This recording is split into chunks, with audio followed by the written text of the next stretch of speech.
This is a great dining space, and how nice to be this far forward. You're inside, you're well protected, but you have magnificent views. You've got these lovely curved doors as well, so views out are great, and you obviously get loads of natural light pouring in here, some beautiful detailing in the lighting as well.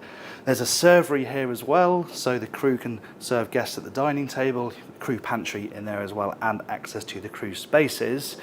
But this is what's really lovely, is that you have use of the front of this deck here, so you can hit the button on the doors, step outside into another outdoor living space, and it's a really good one because this is where you find the hot tub. You have sunbathing space around it, protection overhead from a canopy that you can put up and down, and just some freestanding furniture here. Of course, this space is incredibly flexible. If you don't want a hot tub, you just want sunbathing space, you can do that. But it works so well, and it's the way that it connects to that interior that is such a treat on board this yacht.